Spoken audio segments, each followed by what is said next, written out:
La superficie parecía un espejo roto por el viento. A lo lejos, aves marinas daban círculos nerviosos sobre un remolino oscuro donde la vida y la muerte cambiaban de turno sin pedir permiso. De repente, un lomo enorme emergió con un resoplido grave, como si el océano exhalara un recuerdo. Era una cachalote hembra adulta, cicatrizada por antiguas batallas, con la mandíbula marcada por las mordidas de alguien que ya no estaba. Bajo ella, el azul se transformaba en un laberinto de sombras. Una manada de orcas cerraba el paso, rápidas, coordinadas, implacables. El primer ataque vino por el flanco. Una orca juvenil cortó el agua como un cuchillo, buscando la garganta. La cachalote giró con una agilidad imposible para su tamaño y soltó un estallido de chasquidos, potentes, precisos, que vibraron en el costillar de las orcas. Fue un trueno dentro del agua. La juvenil vaciló. La líder orca respondió con un zarpazo de estrategia.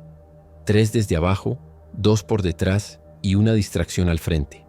Querían agotarla. Pero aquella no era una hembra cualquiera. Era la sobreviviente de una emboscada vieja. La madre que había visto cómo el mar se llevaba a su cría en una danza de espuma y sangre. Desde entonces cargaba una paciencia mineral y una furia silenciosa, larga como las trincheras del Pacífico. No huía, no hoy. Las orcas subieron la apuesta. Intentaron sujetar la aleta caudal, provocar calambres, forzarla a la superficie hasta dejarla sin oxígeno. La cachalote dejó de parpadear, como si una idea profunda la poseyera, y se inclinó a la penumbra. A cada metro que descendía, el mar se volvía más denso y frío, la luz más escasa, el plan más claro. Allí abajo, en los pliegues del talud, la gravedad estaba de su lado, y el sonido también. La líder orca ordenó perseguir. El océano cambió de idioma. Crujidos, pulsos, rutas invisibles. La cachalote soltó otro estallido. Uno de los cazadores se desorientó y viró tarde. Demasiado tarde. La roca submarina apareció como un fantasma. El impacto fue seco, hueco, animal. La sangre escribió un rastro fino, rojo como una firma. Arriba las aves siguieron girando. Abajo, una hembra recordó: si este inicio te puso la piel chinita, suscríbete ahora para no perder las historias más intensas del reino salvaje. Seguimos. La llamaremos Abismo, no porque el mar la nombrara, sino porque lo llevaba en la mirada. Abismo conocía rutas antiguas, cañones submarinos, montañas sumergidas, praderas de calamares gigantes que florecían en la oscuridad. Había nacido en un linaje de hembras que migraban con las estrellas, guiadas por mapas que no se escriben, se heredan en la grasa, en la piel, en el oído. Abismo no cazaba sola. Creció en el calor de un matriarcado que compartía leche, aire y memoria. Aprendió a dormir por mitades, a escuchar con medio cerebro mientras el otro soñaba con ecos. Aprendió a reconocer el latido lejano de un barco, el respiro urgente de un atún, la vibración exacta del calamar que se encoge antes de expulsar tinta. Y también aprendió a perder. Aquel día, años atrás, el mar estaba lechoso y la corriente arrastraba plancton hacia el borde del cañón. Su cría jugaba con burbujas en la superficie cuando un grupo de orcas apareció al norte en formación de media luna. Eran eficientes, casi elegantes. Las hembras cachalote formaron un rosetón defensivo, colas afuera, cría al centro. Pero las orcas sabían. Cansaron la muralla, separaron un segundo, abrieron una grieta de espuma. Entró el filo. Abismo lo sintió en el hueso. Un grito bajo el agua, tan humano como imposible, le rompió una costilla del alma. Los años siguientes fueron una marcha sin música, una migración hacia adentro. No era odio ciego. Era memoria afinada, como el canto de una ballena que se repite por estaciones hasta transformarse en tradición. Ahora, Abismo era grande, más grande que cualquier enemiga individual. La grasa bien distribuida, la musculatura sólida, el sonar afilado. Sabía que para volver a vivir tendría que volver a descender. La región del encuentro era un mosaico. Aguas azules, una plataforma continental breve y un talud pronunciado que caía hacia la negrura.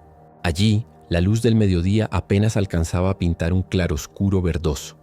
Más abajo, empezaba la noche permanente donde reinaban los calamares, las medusas y el crujir de camarones. En superficie la vida era fiesta y peligro. Bancos de atunes, dorados, tiburones curiosos, aves que elegían perchas en el aire. El clima cambiaba de humor con brutalidad, ráfagas frías, marejada en minutos, calma engañosa en horas. En ese teatro las orcas eran las estrategas. Usaban la costa como una pared invisible. Empujaban a la presa hacia el sitio donde sabían ganar. Abajo, las reglas se invertían. La presión doblaba metal, la oscuridad apagaba dientes y el sonido mandaba. En las curvas del cañón, eco y silencio jugaban ajedrez. Allí, una cachalote con cicatrices podía trazar un plan que en superficie habría parecido locura. La temporada de calamar había sido generosa, y eso, paradoja cruel, también atraía a las orcas.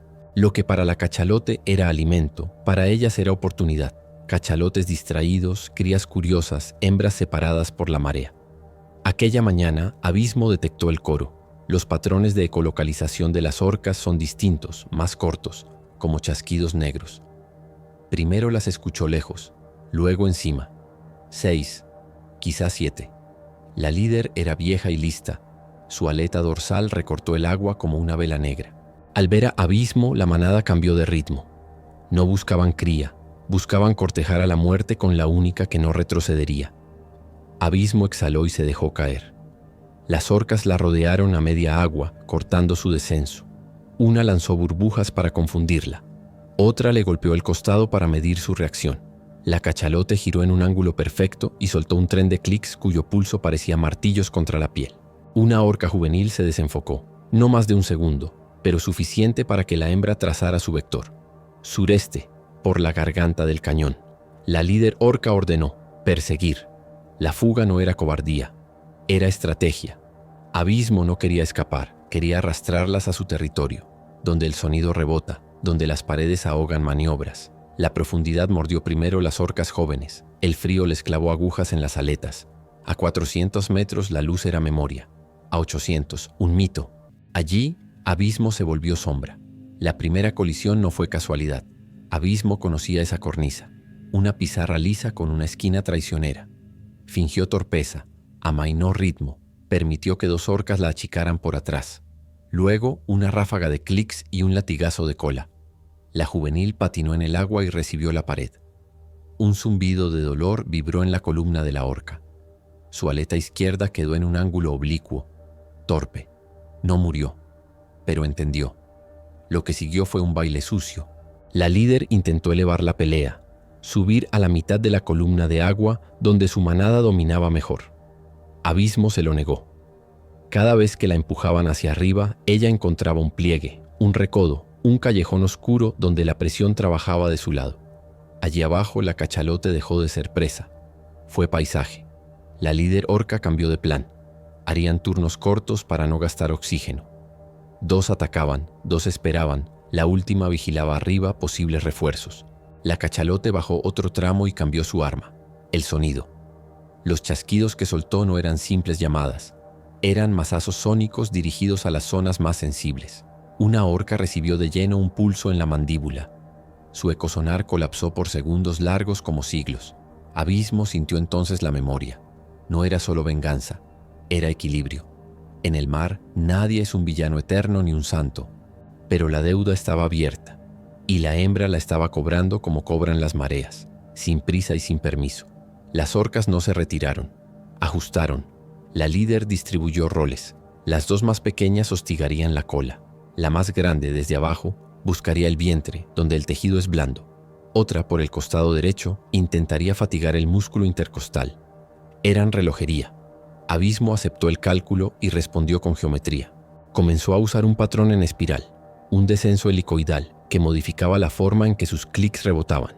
Así, lo que para las orcas parecía un eco frontal, en realidad venía desde el costado. 2 veces 3 cayeron en la trampa del ángulo muerto. Una de ellas mordió agua. La frustración huele, incluso bajo el mar. A 1100 metros el frío dolía. Abismo sabía que no podía sostener esa danza eternamente.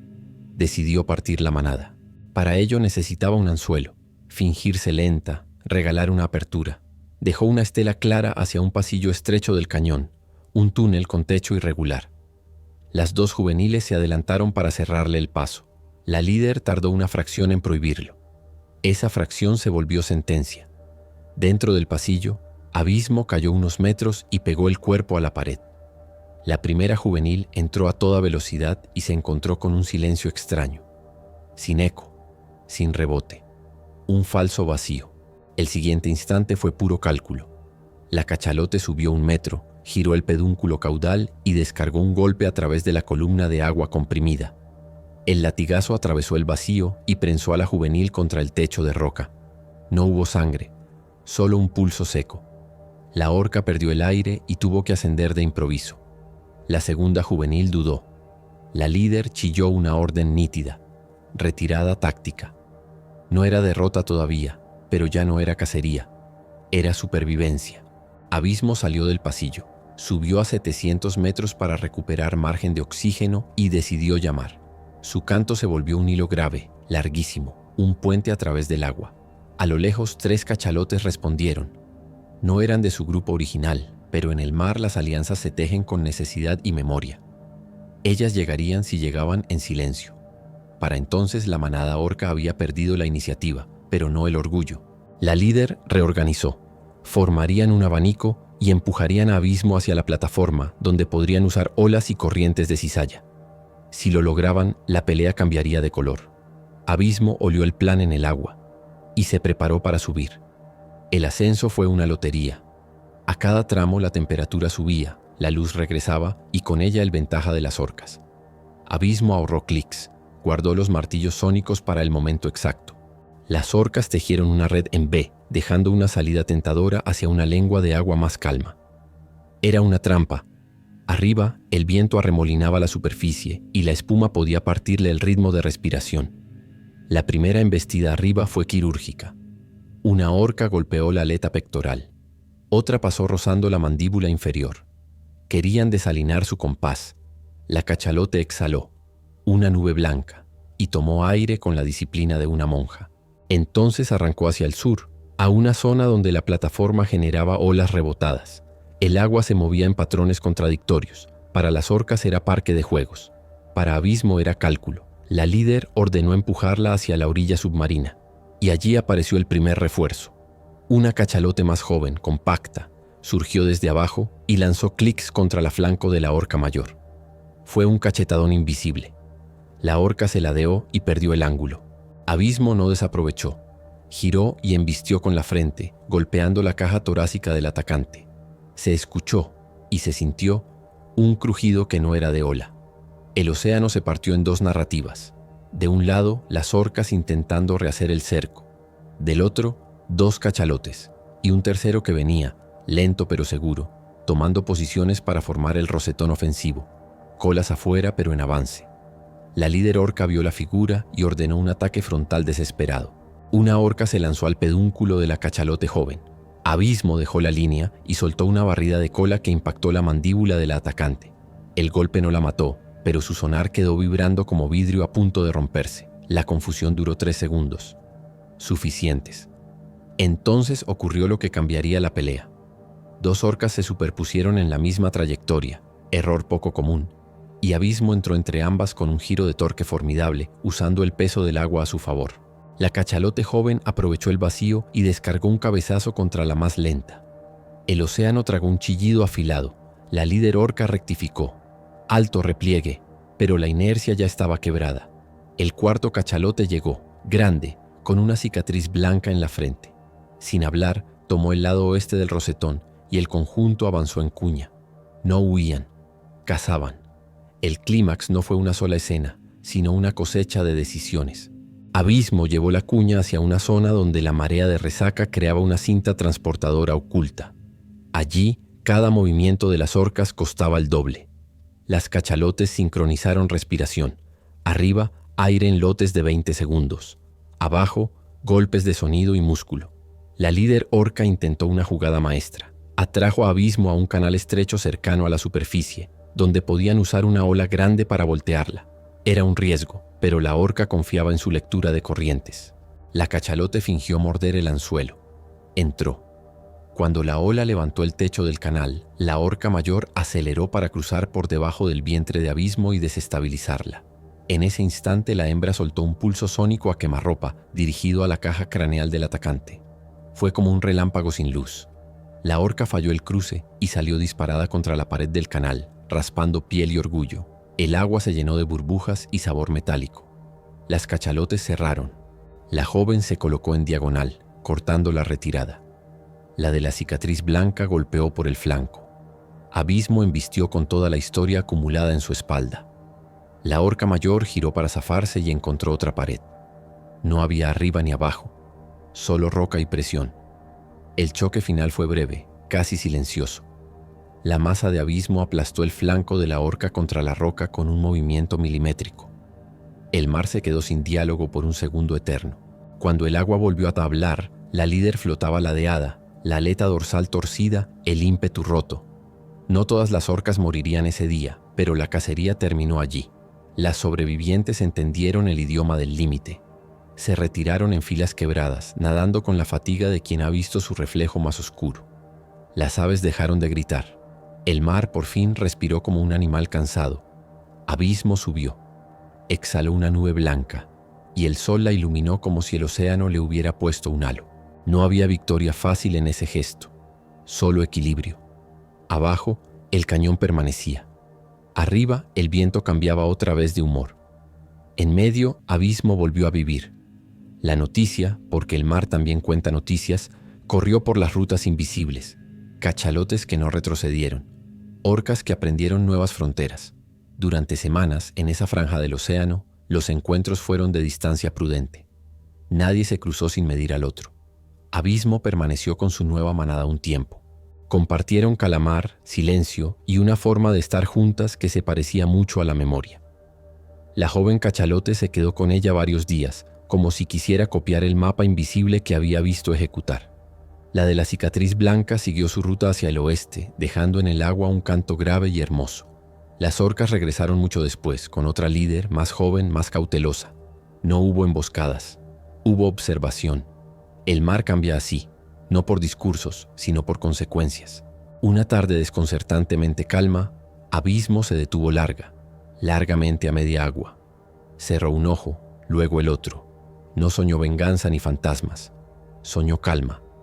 En su sueño la cría perdida no gritaba, jugaba con burbujas que no se rompían. Cuando despertó el cielo tenía el color del aluminio viejo. La vida seguía, sin fanfarria, como siguen las mareas que nadie mira y que de todos modos mueven el mundo. En el océano, nadie es héroe para siempre ni villano para siempre. Se es lo que el momento exige y lo que la memoria permite. Abismo no buscó venganza por odio, buscó balance. Le devolvió al mar una forma antigua de justicia, esa donde el depredador piensa dos veces, donde la presa aprende a no serlo siempre. Las orcas no dejaron de ser brillantes, las cachalotes no se volvieron invencibles, pero ambas especies sumaron una página al libro que no está escrito en papel, el libro de lo que funciona y lo que cuesta demasiado. En esa página dice que hay batallas que no conviene repetir y otras que conviene recordar para no tener que pelear de nuevo. Si hay una moraleja para nosotros, los que miramos desde la orilla, es esta. La naturaleza no odia, no castiga, no perdona, equilibra. Y el equilibrio a veces se cobra con una precisión que asusta. Abismo no recuperó a su cría, recuperó su lugar. Y eso en el mar es otra manera de seguir viviendo. Si esta historia te movió el corazón y te dejó pensando en la fuerza silenciosa del océano, suscríbete al canal y activa la campanita para no perderte nuestras próximas narraciones.